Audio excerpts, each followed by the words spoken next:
Hätten wir das gleiche Spiel gemacht, aber als nicht VR-optimiertes Erlebnis, sage ich mal, dann wäre das vielleicht ein Zehntel von dem jetzigen Erlebnis, was man haben kann. Weil es einfach ein riesiger Unterschied ist, um sich herum schauen zu können und wirklich das Gefühl zu haben, dass man in dieser Glaskuppel sitzt von dem Raumschiff. Oder dass man das Ganze auf einem Computerbildschirm sieht, wo man einfach nur eine externe Eingabe bedient quasi, damit der Protagonist im Spiel das Gleiche tut, was man eigentlich mit seinem Kopf tun würde. Und nur die Interaktionsmöglichkeit mit dem Kopf, dass man den Kopf schon drehen kann, jetzt ohne auf die Touch-Controller Rücksicht zu nehmen, macht schon so viel aus, einfach als Erlebnis, dass VR einfach das viel stärkere Erlebnis ist für mich.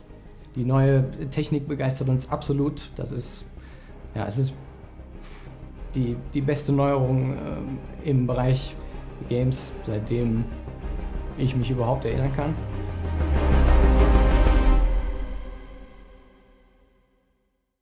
Wenn man VR noch nie gespielt hat, dann weiß man erstmal nicht, warum das Erlebnis so toll sein soll in VR, sage ich mal. Man hört immer von Leuten, boah, das musst du unbedingt ausprobieren. Also es ist tatsächlich so, erst wenn man sich in unser Cockpit reingesetzt hat, weiß man eigentlich, was für ein Feeling das ist, im Weltall wirklich zu sein. Naja, VR ist halt so ein Thema in der Szene, gerade weil es so schwierig zu erklären ist für Leute, die es noch nie ausprobiert haben. So ziemlich jeder, der mal die Brille auf dem Kopf gehabt hat oder beim ersten Mal die Brille auf den Kopf ziehen, sagt sofort, wow, das ist völlig überwältigend, weil man kann es einfach nicht mit Worten erklären, sondern man muss es zumindest einmal ausprobiert haben, um zu wissen, wie es sich anfühlt. Bei VR wird der Kopf erstmal getrackt, das heißt Bewegung und mittlerweile auch Position des Kopfes. Die Daten werden an den PC oder an die Konsole weitergegeben. Dort probieren wir über die Position die Kamera an die Position in der Welt zu bewegen. Und wir rendern dann 2 Bilder raus, eins für das Auge, die sind fast identisch, aber unterscheiden sich minimal von der Position. Und dieses Bild wird zurück auf die VR-Brille projiziert und jedes Auge bekommt ein eigenes Bild und das Gehirn nimmt das dann als ein 3D-Bild wahr. Das Besondere an VR ist, dass man es sich gar nicht vorstellen kann, wenn man es nicht selber ausprobiert hat. Es ist etwas vollkommen anderes, als ob man vor seinem Monitor sitzt oder ein VR-Headset aufhat. Dadurch, dass das gesamte Sichtfeld abgedeckt ist, ist eine dermaßen starke Immersion gegeben, dass man das Gefühl hat, man ist mitten im Spiel drinne und steuert selber sein Raumschiff. Die Kerntechnologie besteht eigentlich immer aus einem Head-Mounted Display, was man sich auf den Kopf setzt und was dann halt die Kopfbewegungen trackt. Und das, was dann wirklich das VR-Erlebnis ausmacht, sage ich mal, ist der große Blickbereich, den man dann um die Augen herum hat. Man hat ja 2 Displays, die das Bildstereoskop dann aufbauen. Und man hat einen viel größeren Blickbereich, als man ihn normalerweise auf dem Monitor hat.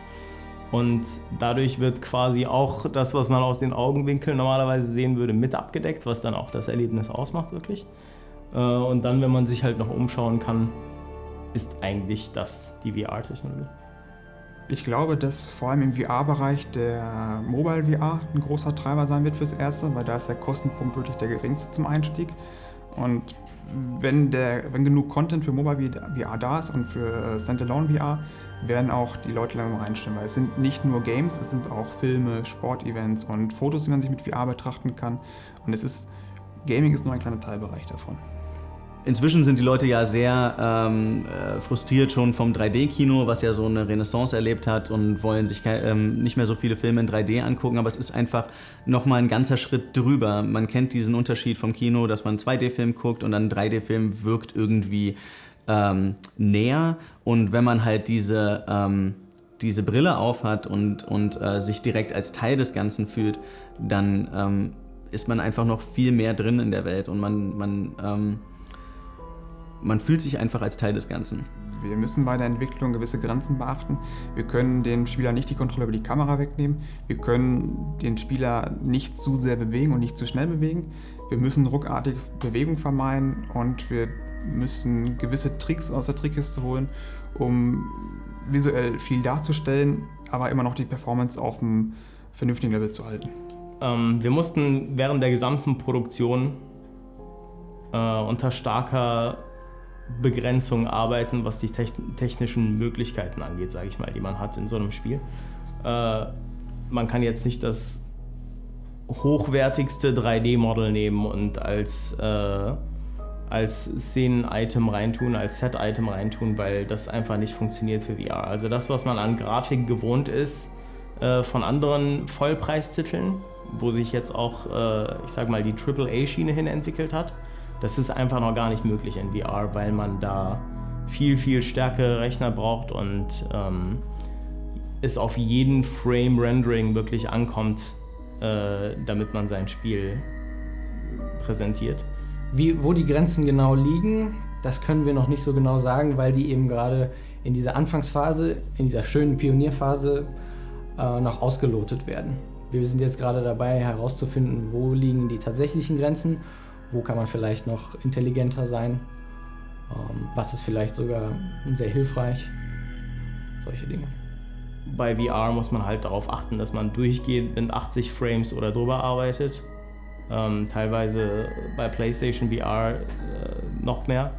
Und deswegen ist es notwendig, dass man da alles Mögliche runterschraubt, was man runterschrauben kann, aber gleichzeitig halt mit Effekten und einem vernünftigen Design rumtricksen kann.